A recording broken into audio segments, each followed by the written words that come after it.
Hello दोस्तों, मैं हूं डॉक्टर दिनेश और आज फिजिक्सीफाई के इस एपिसोड में हम डिस्कस करने वाले हैं कि मास और वेट में क्या डिफरेंस होता है। What is the difference between mass and weight. तो देखिए, मास से शुरू करते हैं। मास क्या होता है? Mass is the quantity of matter contained in a body. Body के अंदर कितना मैटर है उसको बोलते हैं हम मास। अब आप मैटर को बोलेंगे तो मैटर को थोड़ा डिफाइन करना बहुत ही मुश्किल है। अगर हिंदी में बोलेंगे तो इसको पदार्थ बोलते हैं, तो पदार्थ की कितनी मात्रा है उसको बोलेंगे मास। लेकिन वेट क्या होता है? Weight is equal to mg। m मतलब मास ऑफ द बॉडी और g is the acceleration due to gravity, जिसकी वैल्यू होती है 9.8 मीटर पर सेकंड स्क्वायर। यानी फिर वेट क्या होता है? जैसे मैंने मास को तो डिफाइन कर दिया कि mass is the quantity of matter contained in a body, और इसी तरह वेट क्या होता है कि अर्थ जिस फोर्स के साथ हमें अपनी तरफ खींच रही है, यानी हमारी जिस बॉडी का हम वेट की बात करें उसके ऊपर जितना ग्रेविटेशनल पुल लगा हुआ है वो उसका वेट है। यानी अगर किसी बॉडी का मास m है और अर्थ की अगर हम बात करें तो g की ये वैल्यू अर्थ पे है, तो उसका वेट कितना होगा? mg होगा। जैसे मान लेते हैं, लेट अस सपोज कि जो मास किसी का 10 kg है, ठीक है, तो उसका वेट कितना होगा? वेट होगा 10 इंटू मास इसका 10 kg है, तो मास इंटू जी की वैल्यू कितनी है? 9.8, तो ये कितना हो जाएगा? 98 kg मीटर पर सेकंड स्क्वायर, और इक्विवेलेंटली आप इसको 98 न्यूटन भी बोल सकते हो। तो ये है जिस बॉडी का मास 10 kg है उसका वेट एक्चुअल में 98 न्यूटन है। यानी इतने फोर्स के साथ अर्थ उस बॉडी को अपनी तरफ खींच रही है।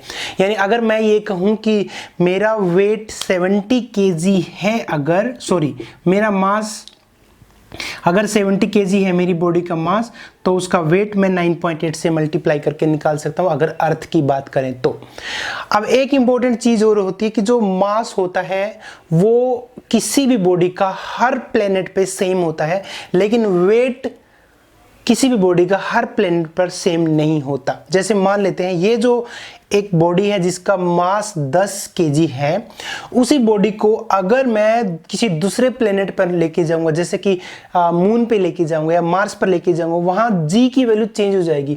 g की वैल्यू चेंज होते ही हमारा, क्योंकि वेट तो mg है, तो हमारा वेट भी चेंज हो जाएगा। यानी मास जो है वो एक कांस्टेंट क्वांटिटी होती है, लेकिन जो वेट होता है वो g की वैल्यू चेंज होने के साथ, यानी ग्रेविटेशनल जो एक्सेलरेशन ड्यू टू ग्रेविटी है उसकी वैल्यू चेंज होने के साथ साथ वेट भी चेंज होता रहता है।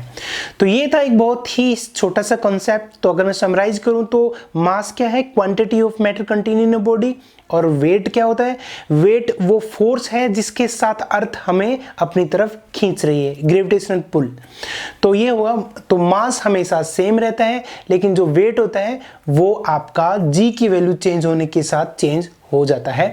अर्थ के ऊपर जो g की वैल्यू है वो कांस्टेंट मानी गई है 9.8 मीटर पर सेकंड स्क्वायर, लेकिन अगर आप किसी दूसरे प्लेनेट पर जाओगे तो वहां का जो एक्सेलरेशन ड्यू टू ग्रेविटी है वो डिफरेंट होगा, तो उसका g की वैल्यू डिफरेंट होगी। तो वहां पर कि उस सेम बॉडी का वेट अलग अलग प्लेनेट पे अलग अलग हो सकता है अगर g की वैल्यू अलग अलग है तो ये था एक छोटा सा कंसेप्ट मास और वेट के बारे में। मुझे उम्मीद है आपको समझ में आया होगा।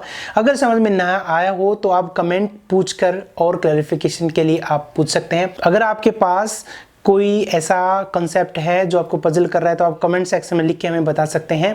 हम आपके साथ उस कॉन्सेप्ट को वीडियो के जरिए डिस्कस करने की पूरी कोशिश करेंगे।